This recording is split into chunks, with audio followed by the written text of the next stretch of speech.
habagat lalong lumalakas, malalakas na ulan sa Luzon, bagong low pressure area o LPA namataan sa Pasipiko. Magandang araw mga kababayan, ito ang PNN Panahon News Network, ang inyong daily weather news authority sa bansa. Kung bago ka pa lamang sa ating channel, please like, share, and subscribe para lagi kayong updated sa ating panahon. Salamat sa iyong patuloy na pagsuporta. Darito na ating weather news update ngayong araw ng Miyerkules, June 3, 2026. Patuloy ang paglakas ng habagat sa malaking bahagi ng Luzon, malawak ang pag-ulan sa Metro Manila at mga karatig lalawigan, posibleng pagbaha at landslide sa ilang lugar at bagong low pressure area na namataan sa labas ng ating Philippine Area of Responsibility.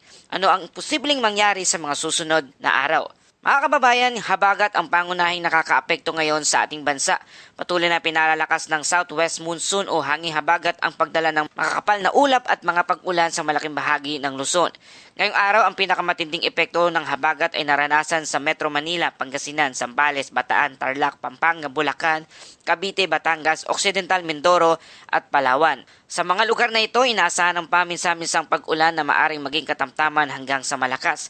Dahil dito nananatiling mataas ang panganib ng flash flood, landslide, pagtaas ng tubig sa mga mabababang lugar at pagbaha sa mga urban areas. Samantala, ang mga sumusunod na lugar ay makakaranas naman ng maulap na kalangitan na may kalat-kalat na pag-ulan at thunderstorm sa lugar ng Cagayan Valley, Cordillera Administrative Region, natitirang bahagi ng Ilocos Region, natitirang bahagi ng Central Luzon, Calabarzon, Mimaropa. Posible pa rin na magkaroon ng localized flooding lalo na sa mga lugar na makakaranas ng sunod-sunod na thunderstorm activity. Sa Visayas at Mindanao sa malaking bahagi naman, mas nagiging maganda ang panahon, gayunpaman dahil sa localized thunderstorm, maaari pa rin magkaroon ng panandali ang pag-ulan, pagkulog at pagkidlat.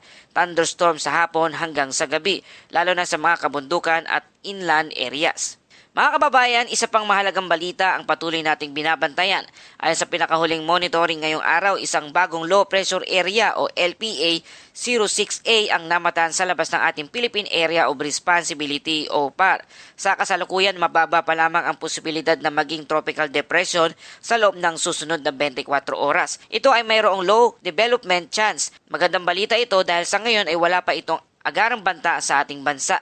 Subalit gaya ng lagi natin sinasabi, ang mga tropical disturbance ay maaring mabilis magbago depende sa kondisyon ng karagatan at atmosphere. Kaya patuloy natin itong susubaybayan sa mga susunod na araw. Mga kababayan, narito ang mas malalim na pagsusuri sa kasalukuyan ang habagat ang tunay na bida sa ating weather pattern ngayon. Bagamat wala ng direktang epekto mula kay dating Typhoon Doming, ang natira nitong impluensya ay patuloy pa ring nagpapalakas sa southwest monsoon o hanging habagat. Ibig sabihin, mas maraming moisture mula sa West Philippine Sea, mas maraming ulap at mas maraming thunderstorm. Mas mataas ang posibilidad ng pagbaha at mapapansin din natin na bumababa na ang temperatura sa Metro Manila kumpara noong mga nakaraang linggo. Mula halos 40 degrees Celsius heat index noong Mayo, ngayon ay nasa mas komportabling antas na dahil sa madalas na pag-ulan dito sa ating bansa. Ngunit hindi ibig sabihin nito ay tapos na ang panganib. Sa katunayan, habang lumalakas ang hanging habagat, tumataas din ang posibilidad ng mga biglaang pagbaha, lalo na sa urban center. Ang dapat bantayan ngayong linggo ay continuous monsoon rain, thunderstorm clusters at posibleng panibagong tropical development sa Western Pacific. Paglakas pa ng habagat habang papasok tayo sa kalagitnaan ng buwan ng Hunyo. Kung ating babalikan ang kasaysayan ng panahon ng ating bansa, ang buwan ng Hunyo ang opisyal na simula ng rainy season sa maraming bahagi ng ating bansa. Noong mga nakaraang taon, maraming malalakas ang habagat event ang nagdulot ng matinding pagbaha kahit wala namang direktang bagyo na parating dito sa ating bansa. Ilan sa pinakamalaking pagbaha sa Metro Manila ay dulot ng pinagsamang habagat at bagyo sa malayong bahagi ng Philippine Sea. Kaya hindi kailangang may bagyong tumama upang magkaroon ng matinding pag-ulan. Minsan sapat na ang isang malakas na habagat upang magdala ng malawakang pagbaha sa Metro Manila o kaya sa ilang lugar. Kaya patuloy tayo nagpapaalala sa ating safety reminders, magdala lagi ng payong at kapote, iwasan ang pagtawid sa mga rumaragasang baha, bantayan ang mga weather advisories, siguraduhin malinis ang mga kanal at drainage, at maghanda ng emergency kit anumang oras. Kung nakatira kayo sa landslide prone areas, mag-i-alerto sa mga evacuation advisories. Ang mga mangisda ay pinapayuhan na mag-ingat dahil mas maalon sa ngayon ang karagatan sa ilang bahagi ng Luzon. At para sa bodang ating balita, habagat ang pangunahing nakaapekto dito sa ating bansa sa ngayon. Ang Metro Manila at malaking bahagi ng Luzon ay makakaranas ng pag-ulan. Posible ang flash flood at landslide sa ilang lugar at ang low pressure area 06A o LPA na mataan sa labas ng ating Philippine Area of Responsibility o PAR. Paalala sa ating mga kababayan, mas magiging maulan ang magiging panahon sa mga susunod na araw. Kaya dako na tayo sa ating Bible verse of the day mula sa Isaiah chapter 41 verse 10.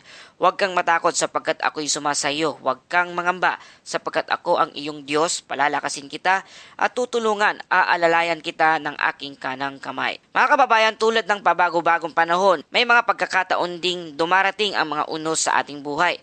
Ngunit pinapalala sa atin ng Panginoon na hindi tayo nag-iisa. Sa gitna ng ulan, bagyo, problema o pagsubok, may Diyos na handang umalalay at magbigay ng lakas. Kaya patuloy tayong manalig at magtiwala sa Kanyang paggabay sa araw-araw. At yan po ang ating kumpletong weather news update ngayong araw ng Miyerkules, June 3. Kung nagustuhan nyo ang balitang ito, please like, share, and subscribe para lagi kayong updated sa panahon. Salamat sa inyong patuloy na pagtutok at pagtangkilik dito sa ating channel. Muli, patuloy tayong mag-ingat. God bless po sa ating lahat. Hanggang sa susunod na ulat panahon.